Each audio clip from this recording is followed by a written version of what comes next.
નમસ્કાર દર્શક મિત્રો, પ્રાઉડ ટાપી ન્યૂઝમાં આપ સૌનું સ્વાગત છે।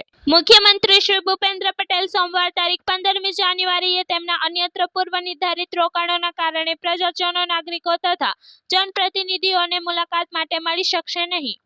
વાલોડ તાલુકાના ગોલણ ગામ ખાતે રહેતા નિવૃત્ત ફોરેસ્ટ ઓફિસર રંજનકુમાર લાલસિંહ પટેલના બંધ મકાનનો ફાયદો લઈને ચોરે બારીમાં ફિટ કરેલ લોખંડ અને ગ્રીલ તોડી મકાનની અંદર પ્રવેશ કરીને કબાટમાંથી અંદાજે 1.10 લાખની ચોરી કરી હતી। ચોરીને લઈને ગોલણ ગામમાં અનેક તર્ક વિતર્કો સર્જાતા જોવા મળી રહ્યા છે, જેને લઈને નિવૃત્ત ફોરેસ્ટ ઓફિસરે વાલોડ પોલીસ મથકે ચોરીને લઈને પોલીસ ફરિયાદ નોંધાવી હતી। તાપી જિલ્લાના સોનગઢ તાલુકાના પાંચપીપળા ગામે આજરોજ રાજ્ય કક્ષાના આદિજાતિ વિકાસરામ અને રોજગાર મંત્રી કુંવરજી હળપતિના વરદ હસ્તે મોબાઈલ પશુ દવાખાનાનું લોકાર્પણ અને પ્રસ્થાન કરાવાયું હતું। અંતરિયાળ એવા આ વિસ્તારમાં 10 ગામોના પશુપાલકોને સરકારની ફરતા પશુ દવાખાનાની સેવાનો લાભ મળશે। ગત 6 ડિસેમ્બરના રોજ વ્યારા તાલુકાના ચાપિયાવાડી ગામની સીમમાંથી પસાર થતો વ્યાસ માંડવી શહેર નેશનલ હાઈવે નંબર 56 ઉપરથી 22 વર્ષીય પ્રિતેશ કિશોર ગામિત પોતાના કબજાની મોટરસાયકલ સવાર થઈને ત્યાંથી પસાર થઈ રહ્યા હતા, ત્યારે મોટરસાયકલ સ્લીપ થઈ જતા અકસ્માત સર્જાયો હતો।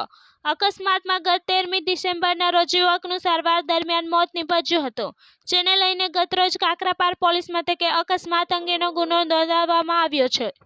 સોનગઢના વેલઝર ગામ ખાતે રહેતા રંગજી મોતિયા ગામિત અને તેમના પત્ની તથા પુત્ર પોતાના ખેતરે કામ કરવા માટે ગયા હતા, ત્યારે તેમના બંધ ઘરનો ફાયદો લઈને કોઈ ચોર ઇસમે ઘરમાંથી અંદાજે 40,000 રૂપિયાની ચોરી કરી હતી, ત્યારે ચોરીને લઈને ખેડૂતે સોનગઢ પોલીસ મથકે ફરિયાદ નોંધાવી હતી।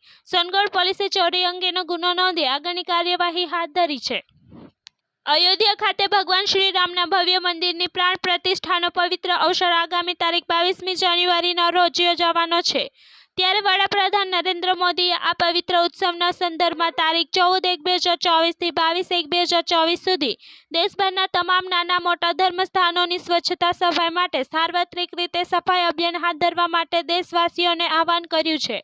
Bureau report, proud Tapi news, Tapi.